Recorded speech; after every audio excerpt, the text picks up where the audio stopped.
Assalamualaikum warahmatullahi wabarakatuh.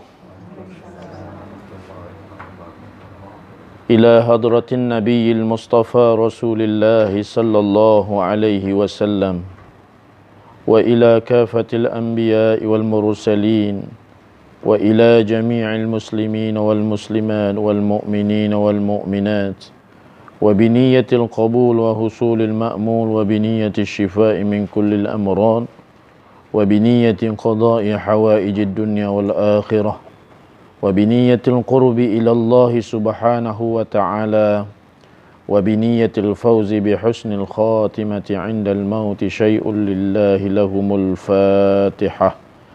أعوذ بالله من الشيطان الرجيم. بسم الله الرحمن الرحيم. الحمد لله رب العالمين الرحمن الرحيم مالك يوم الدين إياك نعبد وإياك نستعين اهدنا الصراط المستقيم صراط الذين أنعمت عليهم غير المغضوب عليهم ولا الضالين آمين. اللهم صل على سيدنا محمد وعلى آل سيدنا محمد. اللهم صل على سيدنا محمد وعلى آل سيدنا محمد. اللهم صل على سيدنا محمد وعلى آل سيدنا محمد. اللهم صل على سيدنا محمد وعلى آل سيدنا محمد. اللهم صل على سيدنا محمد وعلى آل سيدنا محمد. اللهم صل على سيدنا محمد وعلى آل سيدنا محمد. اللهم صل على سيدنا محمد وعلى آل سيدنا محمد. اللهم صل على سيدنا محمد وعلى آل سيدنا محمد. اللهم صل على سيدنا محمد وعلى آل سيدنا محمد. اللهم صل على سيدنا محمد وعلى آل سيدنا محمد. اللهم صل على سيدنا محمد وعلى آل سيدنا محمد. Bismillahirrahmanirrahim. Muslimin dan muslimat yang dirahmati dan dikasihi serta dimuliakan oleh Allah Subhanahu wa taala. Pertama-tamanya pada pagi yang berbahagia ini marilah sama-sama untuk kita mengucapkan lagi dan lagi setinggi-tinggi rasa kesyukuran dan seterusnya kepujian kita ke hadratillahi subhanahu wa ta'ala di atas limpah kurnia dan juga perkenannya kepada kita, maka dapat kita bertemu dan berkumpul kembali pada pengajian pagi yang berbahagia ini, yang mana mudah-mudahan kita semua senantiasa dirahmati dan diberkati oleh Allah Subhanahu wa taala. Begitu mudah-mudahan kita semua senantiasa juga diberikan kesihatan dan keafiatan. Dan begitu juga mudah-mudahan pengajian kita pada pagi yang berbahagia ini dapat mendatangkan manfaat untuk kita semua yang hadir. Dan mudah-mudahan dengan itu juga kita dapat mengamalkannya dan seterusnya menyampaikannya kepada saudara-saudara kita yang tidak berkesempatan hadir, insya-Allah. Amin ya rabbal alamin. Jadi kita terus sahaja kepada muqaddimatul kitab, praktikal solat yang sempurna, hasil susunan ataupun hasil karya Al-Fadil Al-Ustaz Muhadir bin Haji Jul hafizahullahu ta'ala wa nafa'ana wa iyyakum bi'ulumihi fid darain ya amin ya rabbal alamin. Jadi hari ini kita akan menyambung pada keratan yang seterusnya, ataupun teks Arabnya di dalam bab muqaddimah tersebut, sambungan daripada pengajian kita yang lalu setelah kita membahaskan tentang Bismillahirrahmanirrahim dan juga Alhamdulillahirabbil alamin.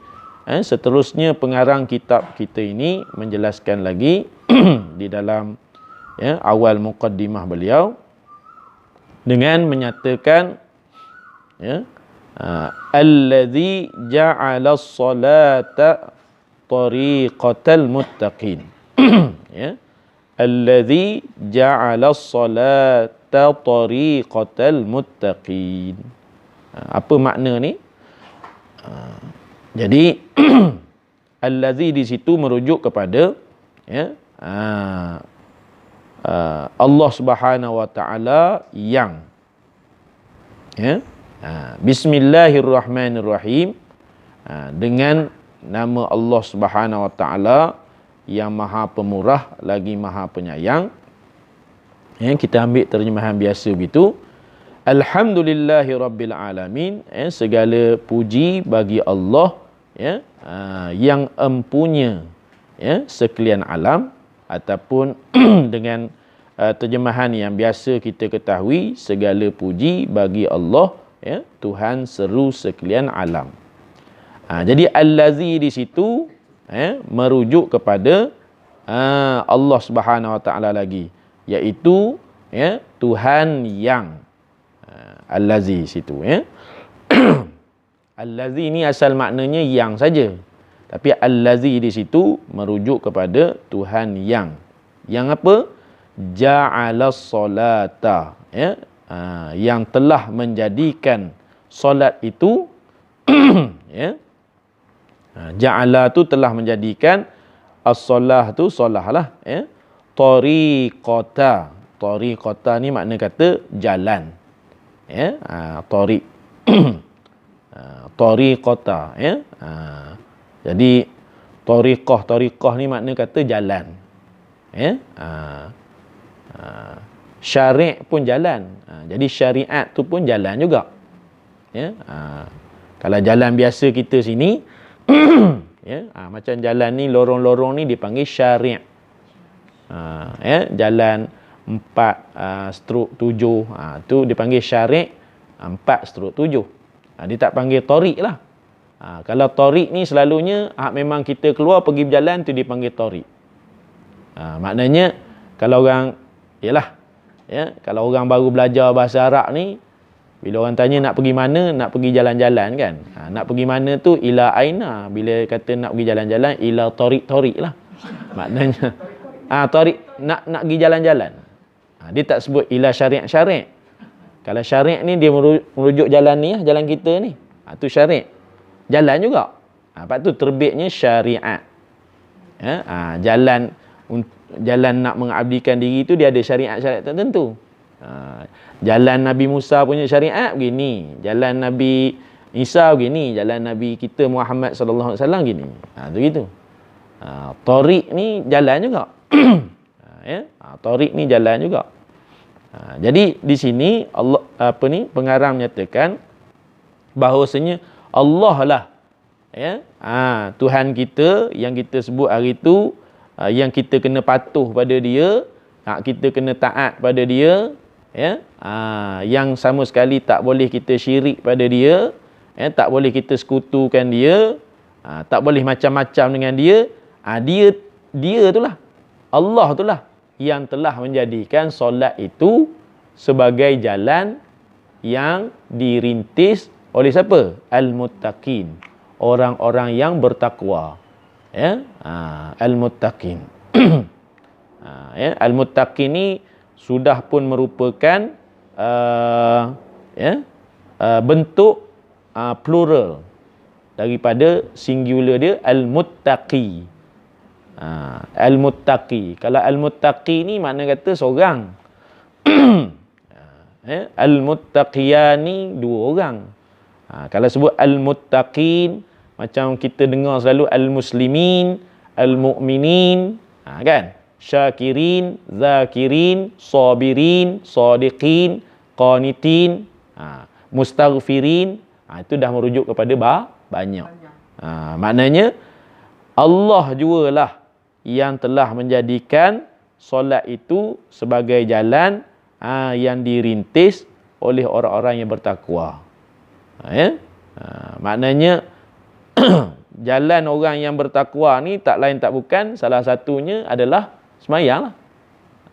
Semayang. Jadi kalau tak semayang, maka taklah menunjukkan takwa tadi. Dalilnya mana? Dalilnya mudah saja. Kita baca daripada awal surah Al-Baqarah sampai kepada ayat yang kelima, kita ketemu di situ akan kriteria orang-orang yang bertakwa tu apa. Jadi dalam ayat yang pertama surah Al-Baqarah Alif Lam Mim. Itu Allah lah. Allahu a'lamu bimuradihi. Allah yang tahu tentang maksud di sebalik Alif Lam Mim. Pun begitu ada yang menterjemahkan Alif Lam Mim. Cuma kita ni takut dan bimbang, kok salah. Jadi kita kata Allah lah yang mengetahui akan maknanya Alif Lam Mim tu. Ada juga orang cuba untuk terjemahkan alif tu Allah, lam tu Muhammad, mim tu Islam, macam-macam. Tapi tak tahulah tepat ataupun tidak. Jadi yang yang mengetahui akan ketepatan maksud di sebalik Alif Lam Mim ni Allah juga. Tak apalah, tu kita ketepikan dulu. Setelah itu kan disebut pada ayat yang kedua, zalikal kitabul la raiba fi. Ini kitab, yakni Al-Quran, maka tak ada ragulah pada dia, la raiba fi. Maknanya sebarang bentuk keraguan yang kecil-kecil maupun yang besar tak ada pada Quran. Quran ni jenis lurus belaka. Hak mana betul, betul. Hak mana salah, salah. Itu Quran. Dia tak adalah nak, orang kata tadi, nak meraihkan siapa-siapa. Tak kira awak besar ke, awak kecil ke, awak ada pengaruh ke, awak tak ada pengaruh ke, awak raja ke, awak rakyat jelata ke, awak ada pangkat besar ke, pangkat kecil ke, Quran dia tak layan tu semua. Mana hak tak betul, tak betul. Mana hak betul, betul. Itu Quran. Sebab tu dia la'iwajalah. Maknanya tak ada bengkok-bengkok Quran ni. Kan? Macam mana dalam suratul Kahfi sebut. Alhamdulillahillazi anzala alaikal kitaba lam yaj'al lahu iwaja. Qayyima. Maknanya lurus saja. Itu Quran. Maknanya siapa baca Quran, dia jangan ragu lagi ya. Janganlah bila kita baca Quran kan ada ragu-ragu lagi cerita dan tu, ya ke tidak, ya betul. Ya ke tidak ke Nabi Musa berjumpa Nabi Khidir. Ya ke tidak ke Nabi Khidir pergi pecah perahu, pergi banner balik tembok dah nak runtuh, pergi bunuh anak. Ni apa kerja ni? Tak percaya. Maknanya bila tak percaya, masalah. Masalah apa? Masalah tak bertakwa. Pasal dalam Quran ni makna kata tadi, dia tak ada benda yang bengkok, dia lurus belaka, tak ada ragu. Hudal lil muttaqin. Menjadi petunjuk pula pada orang yang bertakwa. Situ Quran. Jadi lepas pada ayat yang kedua tu, Allah cerita pada kita akan kriteria orang bertakwa apa. Hak pertama sekali apa? Allazina yu'minuna bil ghaib. Orang bertakwa ni adalah jenis orang yang beriman pada benda-benda yang ghaib. Benda yang disuruh beriman lah. Adapun macam jin, setan, iblis tu disuruh percaya je. Tapi dia tak suruh beriman. Yang disuruh beriman tu, itulah tadi. Bab syurga, neraka, bab timbangan, bab azab kubur, soal munkar nakir. Apa lagi? Bab roh. Bab apa ni, qalam Allah. Kan pena tu. Luh mahfuz, kursi Allah, arash Allah. Tu. Semua tu kena beriman adanya. Beriman sungguh-sungguh. Tak boleh nafi tu. Ada pun masalah jin, setan, iblis ni tak disuruh beriman, tapi diperintahkan percaya. Memang ada lah. Kalau beriman ni maknanya kena patuh kat dia. Tu. Kalau yang nama diperintahkan beriman, tengok balik rukun iman. Tu diperintahkan. Kena percaya dan beriman. Tapi kalau bab setan, iblis ni disuruh percaya saja. Beriman jangan. Beriman ni makna kata kita bagi loyalty tu dekat dia, tak boleh. Jadi kita punya loyalty kita pada Allah, dan seterusnya Allah sebut malaikatihi wa kutubihi wa rusulihi wal yaumil akhiri wa bil qadri khairihi wa syarrihi. Tu kena bagi loyalty. Jangan tak percaya. Tak percaya hak tu, habis iman kita. Tu kriteria orang yang bertakwa yang pertama. Lepas pada allazina yu'minuna bil ghaib, disebut apa? Wa yuqimunas solah. Orang bertakwa ni dia mendirikan solat lah. Dia bukan jenis tak solat. Tak solat, tak bertakwa. Jadi yang menjadikan solat ni sebagai jalan kepada orang bertakwa ni siapa? Allah lah. Allah yang jadikan. Untuk nak standardizekan mana hak bertakwa tak bertakwa, maka Allah letak solat. Sebab tu dalam hadis menyatakan, perjanjian kata Nabi SAW, perjanjian antara aku, maknanya antara Allah SWT, antara Allah dan hamba-Nya adalah as-solah. Maknanya perjanjian antara Allah dan juga hamba dia, tak lain tak bukan adalah semayang tu lah, solat tu. Faman tarakaha faqad kafar. Siapa hak tinggalkan semayang, maka dia kafir. Jadi ada ulama ulas lah tinggal semayang hak jenis macam mana ni. Apakah memang sengaja tinggal semayang ataupun tak sengaja. Kalau macam terlupa, tak teringat, tak tersedar dan sebagainya, tu tak masuk kafir. Maksud tinggalkan ni, tinggal dengan sengaja. Tak mahu semayang, melalaikan semayang, merendah-rendahkan semayang dan sebagainya, tu kafir dengan nyata. Sebab tu disebutkan as-salatu imaduddin. Solat itu tiang agama. Faman aqamaha faqad aqamaddin. Siapa hak dirikan semayang, maka dia mendirikan agama. Faman ahdamaha faman tarakaha faqad hadamaddin. Au kama qala sallallahu alaihi wasallam. Siapa yang tak semayang, maka dia meruntuhkan agama. Jadi fahamlah kita bahawasanya jalan orang yang bertakwa ni, selain daripada dia beriman kepada benda-benda yang gaib, maka dia kena semayang. Baru dia bertakwa. Baik. Maknanya beriman pada gaib. Orang bertakwa ni kena beriman pada gaib. Seterusnya kena semayang. Wa yaqimunas solah. Lepas tu wa mimma razaqnahum yunfikun. Hak ketiga, kriteria orang bertakwa. Ni kita sembang-sembang sikit yang bab alif lam mim tu lah. Kalau nak ikutnya dah selesai dah tu. Yang ketiganya, kriteria orang bertakwa ni berdasarkan kepada awal surah Baqarah tu, iaitulah mereka-mereka yang bila mana Allah SWT rezekikan sesuatu kepada mereka, mereka nafkahkan. Wa mimma ni makna sebahagian daripada harta mereka ni, orang bertakwa ni, sebahagian daripada harta mereka tu mereka infakkan. Dengan jalan hak wajib iya, dengan jalan hak sunat pun iya. Dia ada sedekah wajib, ada sedekah sunat kan. Kita pun ada dah belajar sikit-sikit, dah mendengar bab sedekah wajib, sedekah sunat ni. Sedekah wajib ni, itulah kata tadi, zakat. Ataupun mungkin kita ada nazar tertentu, itu wajib. Bukan kata zakat saja, zakat tu macam-macam zakat. Tapi sedekah hak wajib juga, iaitu sedekah yang mana kita ada bernazar sesuatu. Maknanya kalau lah dapat keluar duit KWSP tahun ni habis-habisan, saya bernazar nak sedekah ke mana-mana dalam kadar 10,000 contoh. Jadi itu jadi sedekah wajib, bukan sedekah sunat tu.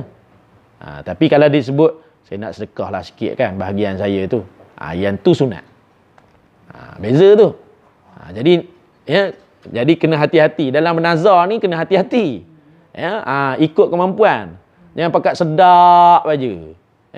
Nak nunjuk terror, malahan tak terbuat tu nanti. Saya kalau dapat ni, saya nak puasa 3 bulan berturut-turut. Puasa Rejab pun payah. Syaban, tunggu Ramadan esok baru puasa. Kan? Ni nak berturut-turut. Kan? Jangan. Sebab tu dalam bernazar ni, bernazarlah ikut kemampuan kita. Jangan suka-suka je. Sebab kita tak tahu. Andai Allah takdirkan ia dapat, Allah nak tengok kau buat ke tak. Sebab nazar ni wajib. Sebab tu bila nazar ni tak diselesaikan oleh yang bernazar tu, ahli waris kena selesaikan. Dia jadi macam harta pusaka. Macam tu. Itu masalah tu. Tapi sebab tu bab nazar ni, kalau bolehnya kita pun hebahkanlah pada ahli keluarga kita. Maknanya kalau kata kita selaku ayah ke, selaku mak ke, kita beritahu pada anak-anak kita, mak ni ada bernazar dengan Allah SWT. Maknanya kalau dapat gini. Tapi katakanlah, maknanya masa dapat tu mak dah tak ada, maka awak semua kena ambil tanggungjawab untuk selesaikan. Tu nazar. Sebab nazar ni dikira hutang kita dengan Allah SWT. Fadainullah, kata Nabi SAW, fadainullahi ahaqqu an yuqdah. Maknanya hutang dengan Allah lebih-lebih berhak untuk engkau selesaikan. Sebab tu kita kata tadi, ikut kemampuan kita. Nak puasa 3 hari ke, nak puasa sehari ke, cukup lah. Sebagai jalan ta'abudi, jalan pengabdian kita kena rasa syukur dapat benda tadi. Kalau tak pun tak payah letak nazar, sudah. Pakai niat biasa je. Maknanya nak beri ke beri lah. Kan? Tapi kadang-kadang ada sesuatu yang memang besar, maka pengorbanan kena besar. Itu kadang orang letak nazar tu. Tapi tidaklah maksudnya jangan sampai mudaratkan kita. Tu je. Kalau kata kita ni jenis iman tinggi, tak ada masalah kan. Iman pun kadang ada masa kan tinggi, ada masa kan rendah, ada masa kan goyah terus, ada masa kan nipis. Macam-macam. Iman kita tu tiap-tiap hari berubah-ubah. Kan? Agak masa kan dalam 2 bulan tebal lah. Lepas tu lepas 2 bulan kan nipis balik. Macam-macam. Jadi ikut pada ni. Nak cerita sedekah tadi kan. Sedekah sunat ni macam-macam lah. Macam-macam lah. Orang kata tadi nak wakaf ke, nak apa, nak infak ke, nak wasiat. Tu sedekah sunat ni kita tak gaduh. Ya. Bab sedekah ni pula, kalau macam kata sedekah yang wajib ni, afdal war-warkan. Macam zakat, afdal war-warkan. Sebab tu kita sangka baik aja orang hak sedekah, company-company buat mood check apa benda tu, bukan dia riak. Tapi itu sebagai nak kata tadi, afdal untuk declare. Supaya orang lain, hak company-company lain tu, dia datang beringat. Maknanya, company ni dah keluar zakat dah, kita tak keluar zakat ni. Gitu. Ada pun yang sedekah sunat, afdal senyap-senyap.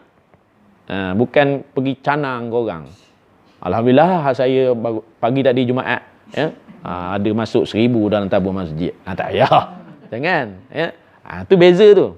Sedekah wajib, afdal war-warkan. Sedekah sunat, senyap-senyap je. Orang tak tahu tak apa. Kita dengan Allah SWT je. Wa mimma razaqnahum yunfikun. Tu yang ketiga. Lepas pada tu apa benda lagi kriteria orang yang bertakwa yang sebut situ? Ya? Lepas pada allazina yu'minuna bil ghaibi wa yuqimuna as-salata wa mimma razaqnahum yunfikun.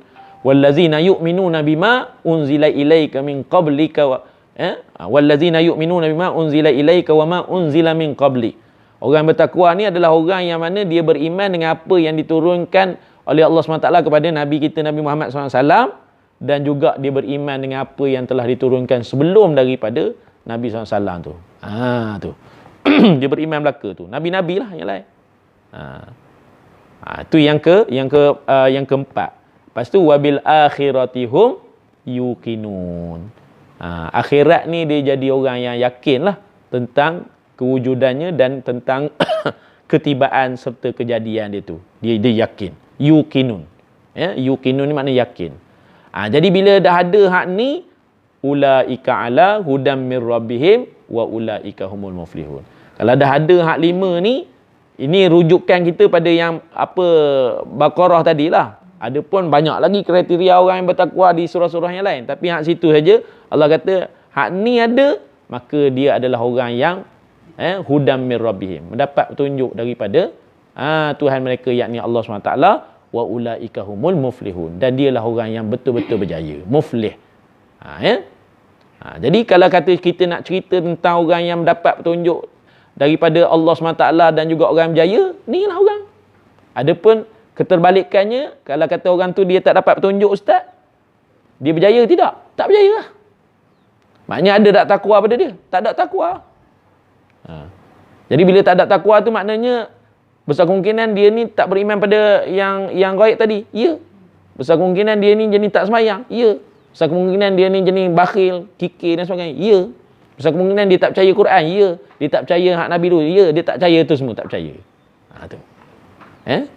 Ni yang nak disebutkan oleh pengarang ni. Maknanya kena ingat bahasanya solat ni Allah SWT jadikan sebagai satu jalan untuk nak menunjukkan takwa kita tu pada dia.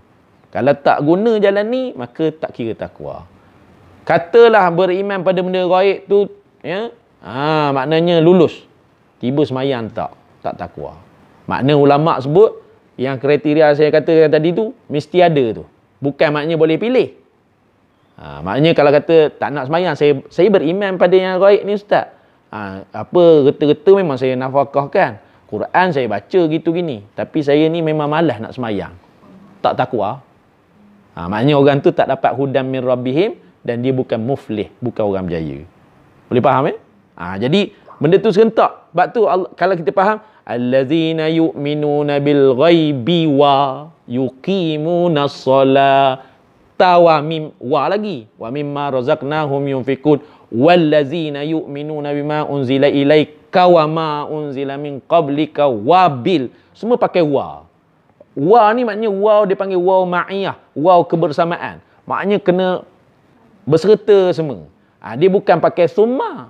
Kalau summa kemudian pada itu mungkin pilih-pilih, ataupun mungkin dia kata hudan lil muttaqin allazina yu'minuna bil ghaibi au yuqimunas salata atau itu boleh pilih. Tapi kalau wa semua perhati balik. Nanti balik buka Quran surah Baqarah tu tengok ada pakai au ke ataupun dan. Kalau dan kita pun belajar bahasa Melayu kan.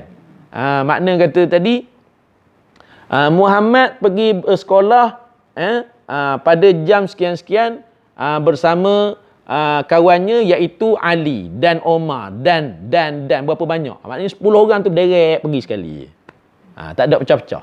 Tapi kalau disebut Muhammad pergi sekolah pada jam 7.30 beserta kawannya, katalah Ali. Tak ingat. Rasanya Ali ataupun Ali ataupun Ahmad kot. Gitu yang tu tak boleh pilih lah, nak Ali ke boleh, nak Ahmad pun boleh. Contoh gitu lah. Kalau summa pula begitu. Muhammad pergi ke sekolah jam 7.30 beserta dengan kawannya iaitu Ali dan juga Omar. Kemudian daripada itu barulah Huzaifah, barulah Talhah menyusul. Kemudian mungkin beberapa saat lepas tu baru datang. Tu kemudian. Bahasa Arab ni dia lain-lain kan. Macam tu. Tapi kalau kita perhati tadi dalam surah Baqarah tu semua pakai wa belaka. Wa yuqimunas salata wa mimma razaqnahum yunfikun. Lepas tu bantai lagi dengan wallazi. Terus maknanya direct tu. Maknanya awak kena buat ni semua ni, maka baru muttaqin. Kat situ, baru kat situ. Nanti dia ada cerita lagi lah. Ya? Dia ada cerita lagi dalam surah-surah lain, tambahan tu kan. Jadi ciri-ciri orang bertakwa ni banyak lah. Tapi kalau nak kata tadi yang betul-betul dominannya, hak tu. Maknanya, beriman pada gaib, semayang, lepas tu nafkah harta, dengan Quran baik, dengan kata Nabi kita Nabi Muhammad SAW dan Nabi-Nabi lain ni memang betul-betul percaya. Tak ada pula kata Nabi Sulaiman ni ahli sihir. Macam mana Yahudi mengatakan Nabi Sulaiman ahli sihir, sedangkan Allah kata Nabi Sulaiman tak pernah pun mengajar sihir. Orang Yahudi kata Nabi Sulaiman sihir. Macam itulah contoh kata tak. Kita kata tak. Nabi Isa tak pernah pun kita kata dia Tuhan. Dia tetap Nabi juga. Cuma lahirnya tu istimewa sikit berbanding dengan hak lain. Tapi nak kata Nabi Isa istimewa, Nabi Adam lagi istimewa, mak ayah tak ada. Ni ada ke mak ayah tak ada. Kan? Jadi yang lagi pelik daripada tu ada lagi unta Nabi Soleh keluar daripada batu langsung. Apa masalahnya? Bagi kita percaya je. Hak lain kan? Jadi kalau hak ni kita betul-betul beriman, maka selesai. InsyaAllah hudan min rabbihim ada dan muflih ada begitu. Tapi kalau tidak begitu tak ada. Boleh dekat tu. Jadi itu maksud di sebalik allazi ja'ala salata tariqatan muttaqin. Habis itu. Wa ja'ala fi seterusnya wa ja'ala fiha qurrata aini qurrata aini sayyidil mursalin. Wa tudan ja'ala telah dijadikan fiha padanya. Fi ni asalnya di dalam. Ha tu nya. Telah dijadikan padanya ataupun di dalamnya. Nya apa? Solat tu. Jadi ha tu merujuk ha tu kalau ikut pada kaedah bahasa Arab dia panggil domir. Pronoun. Pronouns tu mesti refer kepada yang dekat dengan dia. Apa dia? Solat. Jadi Allah SWT telah menjadikan solat itu sebagai jalan orang-orang yang bertakwa. Dan juga telah dijadikan fiha, telah dijadikan padanya, pada solat itu, qurrata ainin. Qurrata ni penyejuk. Aini tu mata, penyejuk mata. Kalau dalam bahasa mudah kita kata kerehatan lah. Orang kata kerehatan. Bagi siapa? Sayyidil Mursalin, penghulu pada sekalian rasul-rasul. Sebab tu sabit dengan satu hadis, ada tiga perkara yang terkait dengan dunia ni yang sangat menyeronokkan Nabi. 3 perkara. Lebih tak ada, 3. Hak cerita tentang dunia ni yang menyeronokkan Nabi tu 3. Pertama dia apa? Wangi-wangian. Wangi-wangian. Sunnah Nabi ni pakai wangi-wangian. Jadi bukan kata tertumpu pada orang lelaki saja, orang perempuan pun. Cuma dia adalah dia punya rule dia tu. Maknanya kalau orang perempuan, kalau keluar macam mana, kalau dalam rumah macam mana. Orang lelaki ni dia fleksibel. Luar dalam dia tak kisah dia nak pakai. Kalau orang perempuan pergi keluar dia tak boleh kuat sangat. Dia pakai biasa je. Kalau dalam rumah tak ada mengapa. Itu cerita fiqah lah. Tapi nak kata wangi-wangian. Sebab itu kalau orang hadiahkan kita wangi-wangian, jangan tolak. Tak kisahlah dia beli Maidin ke apa ke kan. Minyak wangi, jangan tolak. Yang mahal ke, yang ni ke, ambil. Tak kira orang tu lelaki ke orang perempuan. Katakanlah macam contoh saya jumpa Haji Ramli ni dekat luar tu, saya pun nak calik minyak wangi. Haji Ramli sunnahnya jangan tolak. Sebab memang Nabi suka wangi-wangian ni. Yang paling suka kali kasturi lah. Kasturi tu. Kasturi ni banyaklah manfaat. Kita tak cerita lah kuliah gitu kan, cerita kuliah minyak wangi. Tapi makna kata tadi kasturi manfaat besar. Yang Nabi selalu pakai lah kasturi, lepas tu amber. Amber mahal. Pernah saya tanya kawan saya suruh beli Madinah, kata tak sanggup nak beli. Amber mahal. Tapi memang calik sikit je. Hak betul-betul lah. Oh, bau dia masya-Allah. Sedap bau dia. Nak beli tu. Mungkin satu botol kecil pun tak tahulah berapa. Tu. Lepas tu macam gaharu kan. Apa agar wood kan. Agar wood tu, oat tu, gitu. Sebab tu kalau kita tengok majlis-majlis ilmu para alim ulama kan, dia bakar bukan nak panggil jin. Kita tu banyak sangat tohmahan yang tak betul. Segala nak mewangikan. Kan kalau dalam majlis tu kalau kata berwangi-wangian ni hak datang para malaikat. Kita tak panggil jin. Hak yang kata makanan jin sebab engkau seru benda lain kat situ. Kita niatnya untuk mewangikan suasana tu supaya orang kata datang rasa ketenangan, rasa sedap nak mengaji dengan keadaan yang Nabi kata menyeronokkan bagi dia dalam hal dunia ni, iaitulah perempuan. Perempuan ni jangan faham ikut suka perempuan. Maksud perempuan sini iaitu perempuan yang halal dinikahi. Tu. Bukan hari ni orang kata pergi bawa sana sini menikah atau tidak dan sebagainya tu. Itu tak. Pada Nabi keseronokan yang pada perempuan ni iaitulah bila mana dinikahi. Maknanya yang dihalalkan dengan pernikahan yang benar, bukan yang kata tadi yang tak benar. Tu. Tu yang kedua. Yang ketiga iaitulah diberikan rasa sejuk pada mata aku, kata Nabi SAW ketika mana dalam solat. Tu. Keseronokan Nabi tu, hak bab dunia. Tu yang disebut sini.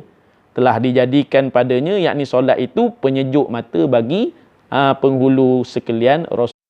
Dia ada masa dia reconnect, masa dia ada masa dia ni balik. Tak apa. Kalau kita bercara hak ni kan dia jadi lain pula. Yang mana ada, yang mana tak ada tak apa. Okey, habis itu. Boleh jadi dalam hal dunia ni ada 3 benda yang seronok bagi Nabi. Minyak wangi-wangian, lepas tu perempuan yang halal dinikahi, dan seterusnya sejuk matanya dalam solat. Baik. Seterusnya kata pengarang lagi waruknan min arkaniddin. Jadi solat ni adalah merupakan satu rukun daripada rukun-rukun agama. Maknanya rukun Islam. Solat ni.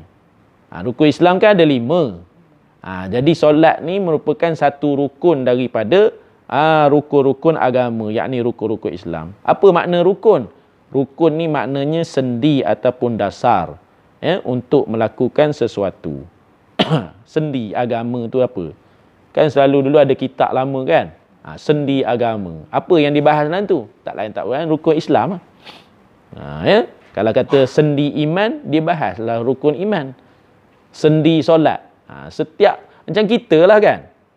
Maknanya tubuh badan kita ni terdiri daripada rukun-rukun yang tertentu lah. Sendi-sendi yang tertentu. Maknanya dengan adanya keadaan itu, maka baru kita boleh melakukan sesuatu.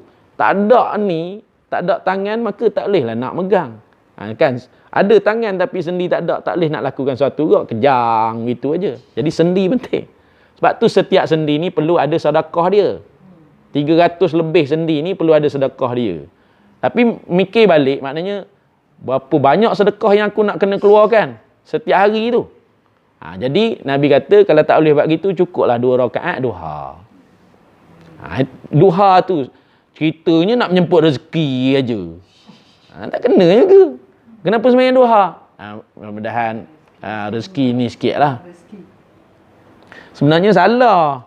Sebenarnya kita sembahyang duha, maknanya nak menunjukkan kepatuhan kita kepada Allah SWT. Kan? Nak menunjukkan kepatuhan tu, penting situ. Maknanya untuk tunjuk rasa syukur kita.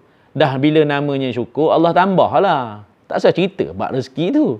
La in syakartum la azidannakum. Kamu syukur pada aku, kata Allah SWT, aku tambah lah. Jadi semayang kita tu konsepnya biar betul. Jangan semayang duha kenapa? Nak jemput rezeki, Ustaz. Tak kena. Semayang duha ya kerana Allah SWT. Sebagai apa? Sebagai kepatuhan saya, tanda syukur saya. Dan kerana saya yakin Ustaz, bahawasanya bila kita bersyukur dengan apa jalan pun, maknanya dengan jalan semayang lebih lagi, maka Allah tambahlah. Jadi rezeki itu bukan kata duit apa segala. Macam tu lah. Itu semayang duha. Dalam pada masa sama untuk nak ni tadi, cover ni 360 berapa sendi, tak ingat. Saya tak ingat. Tu ada hadis tu. Ya. Saya ada buat perkiraan dulu. Maknanya kalau kata nak kita memang ada tabung, kita letak situ tabung sedekah subuh. Memang kita buat. Contohlah. Okey, sedekah. Tu satu. Berapa sendi baru cover? Nak kena ada berapa ribu dah satu hari untuk settlekan ni. Tak boleh, Nabi kata. Jadi cukuplah dengan 2 rakaat duha. Ya? Itu paling common lah tu, 2 rakaat tu. Paling apa orang kata paling tinggi lagi 12 contohnya. Buat 4 ke dan sebagainya. Kalau saya dulu pernah cerita kat mana saya tak ingat dah. Kalau duha ni boleh-bolehnya biarlah buat hak tinggi dulu. Katalah tak sampai 12, mungkin 8 budak, buatlah 4. Pasal apa? Agak-agak rasa malas besok. Tidaklah kata tadi tertinggal juga duha. Ini kalau buat 2, agak nak meningkat dak dah. Nak meningkat jadi 4. Kalau buat 2 dak. Maknanya kalau kata hari tu tak larat, padan sudah tak buat. Jadi sebab tu ulama dia cerdik. Maknanya kalau kata tak sampailah 12 rakaat nak buat duha tadi, buatlah 8 ke, buatlah 4 ke. Kurang-kurangnya datang rasa malas besok, kurang tak kurang pun jadi 2. Tapi kalau selalu buat 2, tiba datang malas esok, ada nak buat 1, mana ada duha 1 rakaat. Kan? Tak buat lah. Tak apalah, esoklah ganti. Macam tu.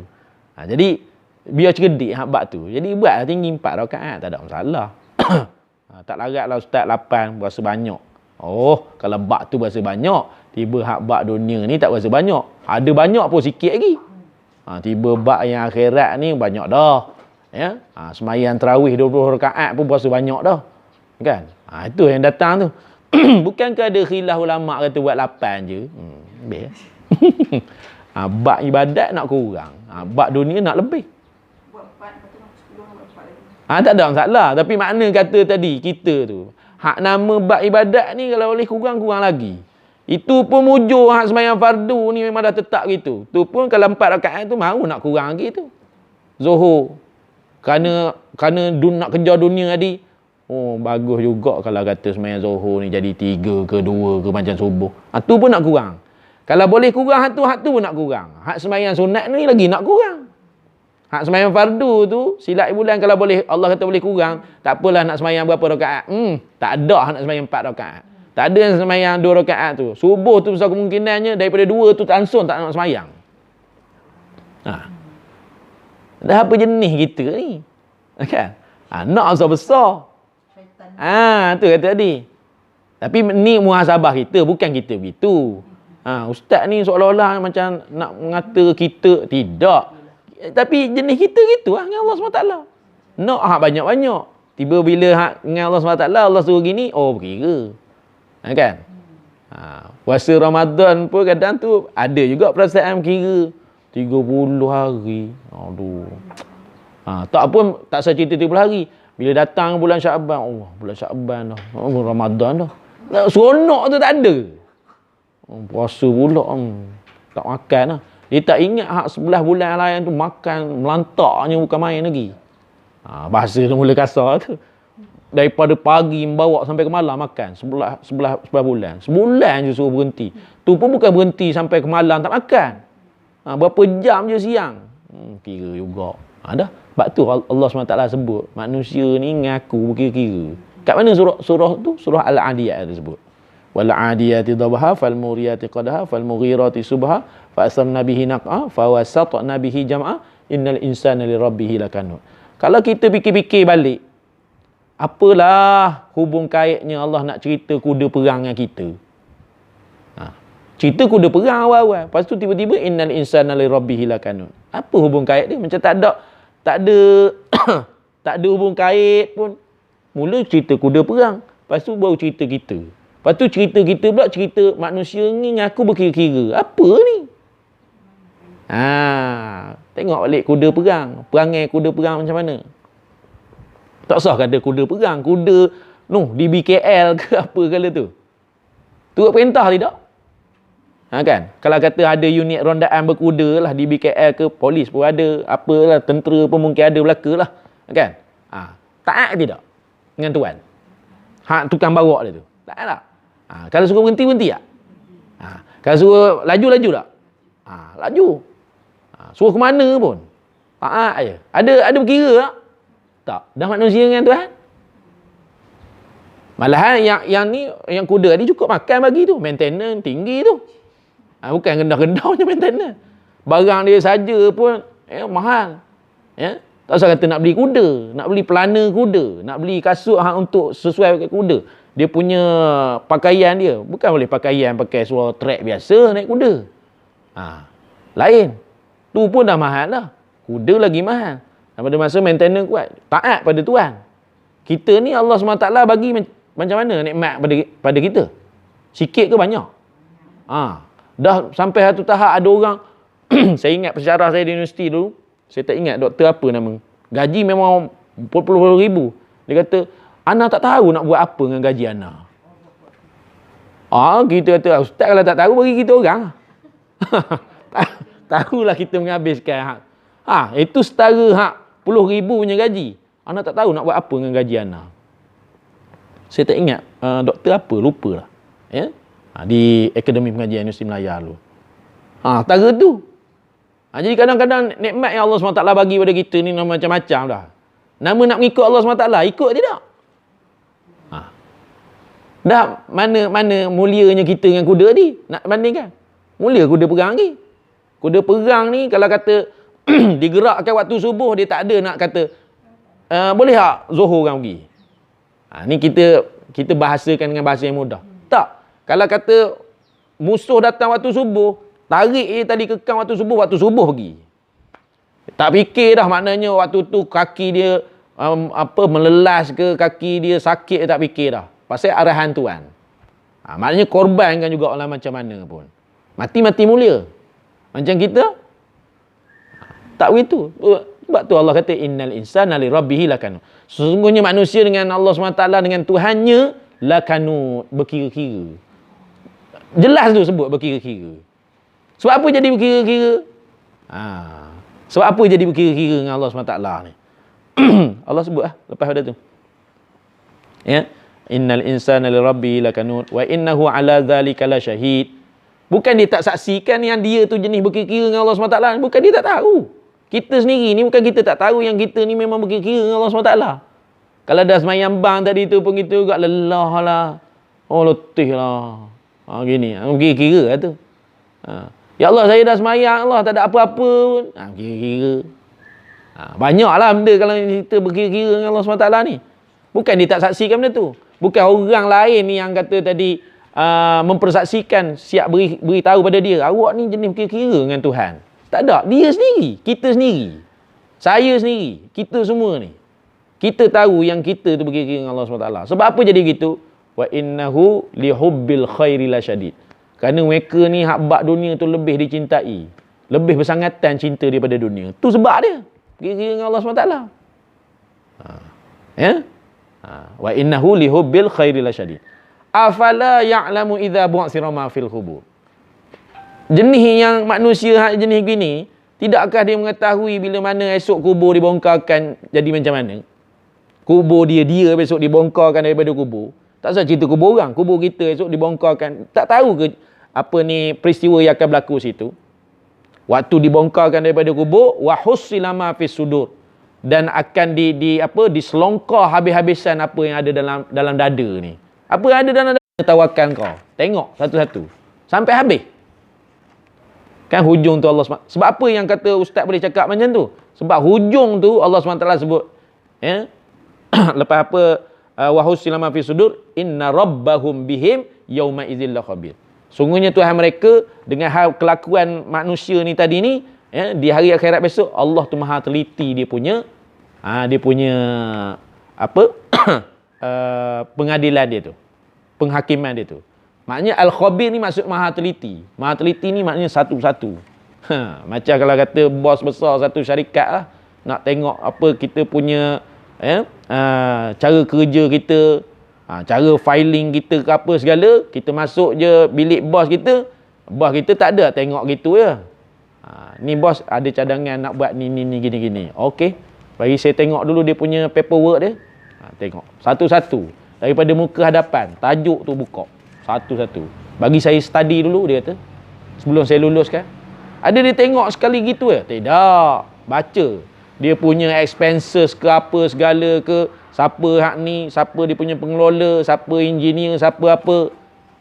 Lepas tu apa ni istilahnya, bila jangka masa siap gini-gini.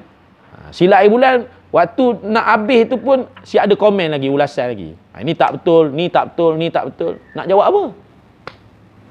Tu khabir tadi. Nak kata khabir ni ialah macam mak kita lah kan, teliti kan buat kerja. Orang kata telatin kan, maknanya teliti buat kerja. Ada orang tu jenis particular dengan kerja dia memang teliti. Satu-satu. Dia tak suka buat kerja hak jenis orang kata tadi cincai-cincai dak. Potong bawang macam chef lah. Potong bawang pun ada seni. Macam kita je potong aja lah. Kan, chef tak boleh. Atas meja dia jangan kenjah. Tu maknanya kalau chef ni nak jadi chef tak boleh maksudnya bersepah, merata rawa orang kata kan. Merata rawa apa sodik situlah sudu sini, tidak. Perfect dia. Hatta sampai dah siap makanan tu atas pinggan tu tak boleh nak ada apa orang kata titisan-titisan yang tak patut. Pakai tu baru bersih. Nama nak makan makanan chef tu tadi. Ada sukatan. Tengok siapa yang jadi chef. Dia ada seni-seni tu. Macam tu lah, teliti tadi. Jadi Allah ni lebih pada tu lagi teliti. Bila Allah kata khabir, dia tu al-khabir, jangan buat cerita lah. Kalau kata kita dalam dunia ni ada setengah yang teliti, banyaknya ialah jalan kan. Bila sebut rukun, ianya merupakan hal yang utama yang tak boleh ditinggalkan. Sama sekali tak boleh tinggal. Kalau tinggal, batal. Sebab tu bila rukun semayang, hal-hal tu perlu diutamakan tu, 13 tu. Nanti masuk rukun semayang kan, tu sebut rukun semayang. Hak syarat lain pula. Syarat sahnya, syarat wajibnya tu lain. Yang tu yang terdahulu daripada rukun. Rukun ni waktu kita nak bergerak melakukan sesuatu tu kena pakai hak tu. Kita dah jadi rakyat Malaysia, syarat-syarat untuk menjadi kelayakan untuk menjadi warga negara Malaysia apa dia? Contoh. Boleh bagi satu. Syarat nak jadi warga negara Malaysia. Saya tak ingat. Maknanya apa? Contoh. lahir di Malaysia, tu syarat tu lah kata tadi kan. Mungkin kata apalah, dah bermastautin, contoh ni contoh tu syarat.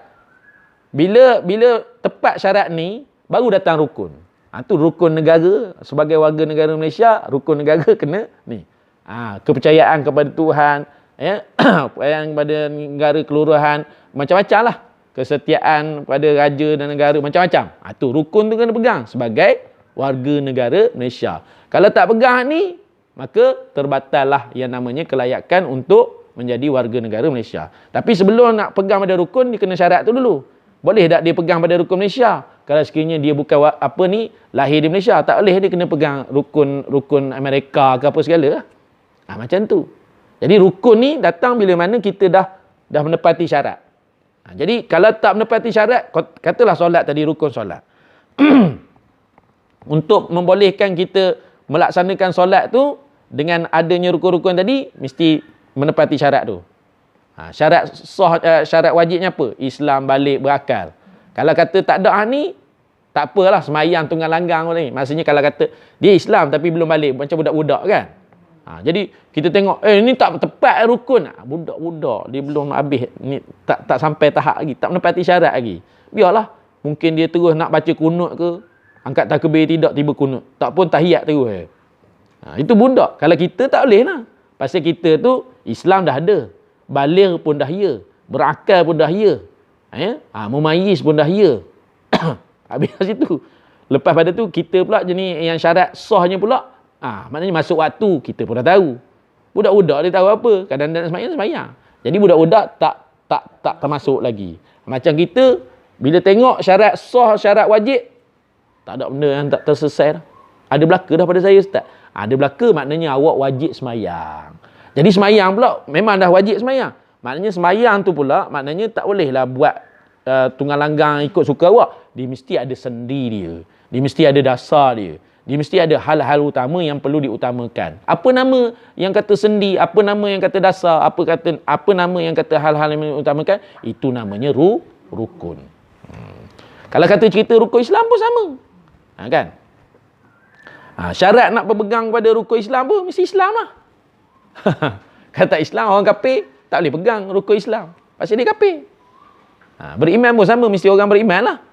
Jadi bila dah kata nama, saya orang beriman Ustaz, saya orang Islam Ustaz. Okey, maknanya awak terkenalah dengan dasar tadi.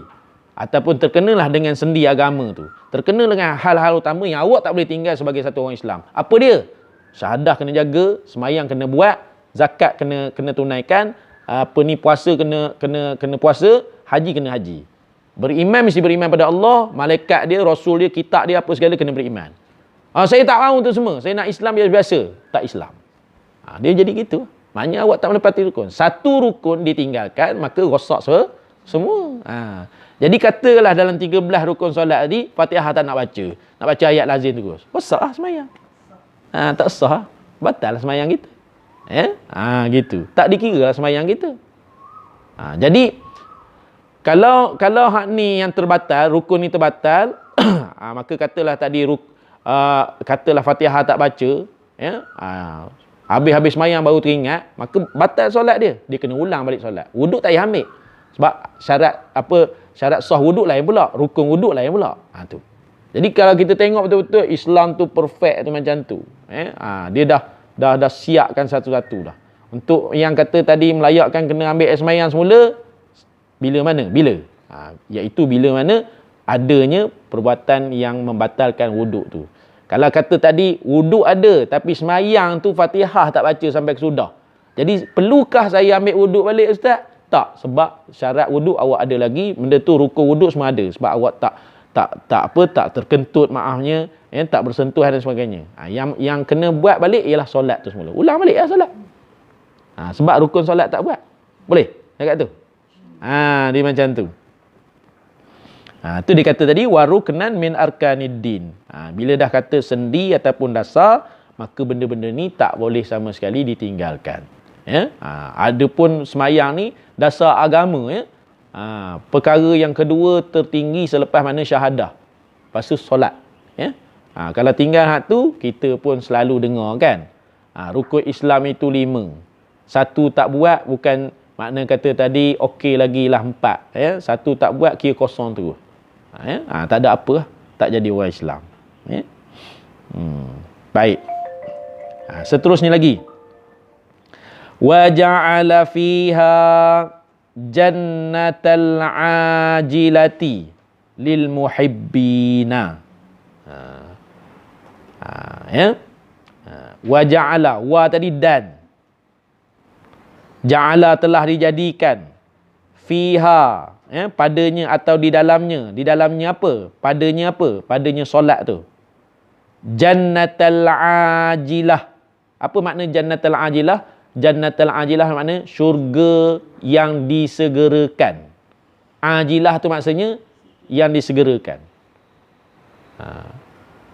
Dia ada ajilah, ada ajilah. Ya? Tu kena beza tu. Satu ajal, satu lagi ajal. A-J-A-L, ajal. Kalau A tu ada calik sikit kat atas tu, dia tak bunyi ajal dah, dia bunyi ajal. Jadi kalau A-J-L, bukan anugerah juara lagu ni. A-J-A-L tu. A-J-A-L kita baca dengan ajal. Itu merujuk pada tempoh masa, ajal. Jadi kalau kita jumpa dalam Quran, likulli ummatin ajal. Tiap-tiap umat itu ada hak tempoh masa dia hidup dalam dunia. Tu ajal. Kalau baca dengan ain, ajal, itu makna segera. Sebab tu tayar kereta dalam bahasa Arab dia panggil ajalatun. Bukan ajalatun. Ajalatun. Ain, jim, lam alif, ta marbutah.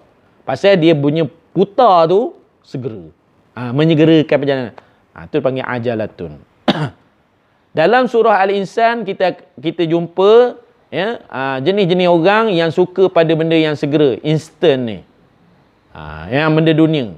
Dan lupa kepada satu hari yang berat di belakang mereka. Kan Allah SWT sebut tu, wazkurisma rabbika bukrata wa asila wa minal laili fasjud lahu wasabbihu lailan tawila. Ya? Patut-patutnya kamu ni jadi orang yang pagi dan petangnya ingat pada aku. Dan sebahagian malamnya kamu peruntukkan diri kamu untuk fasabbih wasjud lahu lailan tawila. Jadi orang yang mensucikan aku dan sujud, orang kata tadi, pada malam yang panjang. Bangun tahajud buat apalah, ya, contoh gitu. Jadi sini nak fahamnya yang wajib buat, yang sunat pun buat gitu. Namun begitu hak jenis ni tak banyak. Pasal apa?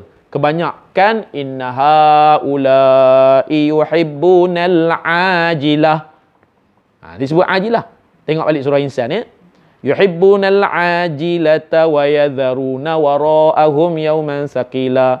Tapi tak banyak jenis nak ingat aku ni pagi petang ni, tak ramai orang gitu. Hamba-hamba aku yang bersyukur ni, kata Allah SWT, sikit sangat. Wa qalilum min ibadiyas syakur. Sedikit sangat di kalangan hamba-ku yang nak bersyukur. Maknanya faham kita banyaknya tak bersyukur. Maknanya dalam hal mengingati Allah SWT pagi petang ni, di kalangan hamba aku ni sikit je.